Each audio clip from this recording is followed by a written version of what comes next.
Hello guys, இன்னைக்கு நம்ம என்ன பார்க்க போறோம் பார்த்தீங்கன்னா, இப்போ இன்ஸ்டாகிராம், ஃபேஸ்புக் இது ஓப்பன் பண்ணாலே கூமாப்பட்டி அப்படிங்கிற ஊரை பற்றி தான் முன்னாடி வந்து நிற்குது. இந்த ஊர் எதனால ட்ரெண்ட் ஆகிருக்கு அப்படிங்கிற பற்றி தான் இந்த வீடியோவில் நம்ம பார்க்க போகிறோம். இன்ஸ்டாகிராமில் டார்க் நைட்ஸ் அப்படிங்கிற ஐடியில் ஒருத்தர் பார்த்தீங்கன்னா தன்னோட சொந்த ஊரான கூமாப்பட்டி அப்படிங்கிற ஊரை பெருமையாக ஒரு ஃபன்னாக பேசி லைனாக வீடியோ போட்டுக்கிட்டே வந்திருக்காரு.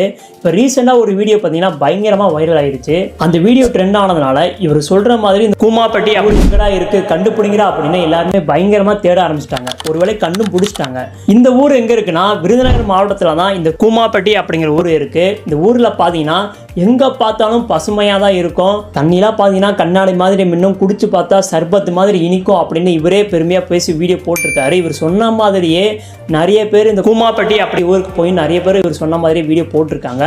அந்த அளவுக்கு சூப்பரான ஸ்பாட் தான். உங்களுக்கு டிப்ரெஷன் தனிமையில இருக்கிற மாதிரி ஃபீல் பண்ணீங்கன்னா கண்டிப்பா இந்த இடத்துக்கு போங்க. இவரோட வீடியோல இவர் பேசுறதா இருக்கட்டும் ஏங்க அப்படின்னு சொல்லுவாரு. அதெல்லாம் கேட்கறதுக்கு செம ஃபன்னா இருக்கும். இவர் இப்படி பேசி பேசியே தன்னோட சொந்த ஊரான கூமாப்பட்டி ஊரை ஒரு தனி நபரா இருந்து பயங்கரமா பிரபலப்படுத்தி விட்டுருக்காரு. நிறைய டூரிஸ்டர் பார்த்தீங்கன்னா கேரளா, கோவா, கொடைக்கானல் இதெல்லாம் போகாம கூமாப்பட்டி நோக்கி போக ஆரம்பிச்சிட்டாங்க. அந்த அளவுக்கு அவர் சொந்த ஊரான கூமாப்பட்டி அப்படிங்கிற ஒரு டூரிஸ்ட் பிளேஸா மாத்திக்கிட்டு இருக்காரு. ஒரு தனி நபரா இருந்து இவ்வளவு பெரிய விஷயம் பண்ணியிருக்காருன்னா இது ஒன்றும் சாதாரணமான விஷயம் கிடையாது. இந்த வீடியோ பிடிச்சா லைக் பண்ணுங்க, ஷேர் பண்ணுங்க, மறக்காம சப்ஸ்கிரைப் பண்ணுங்க. இன்னொரு இன்ஸ்டா ஐடி ஃபாலோ பண்ண பார்த்தீங்கன்னா ஃபாலோ பண்ணிக்கோங்க.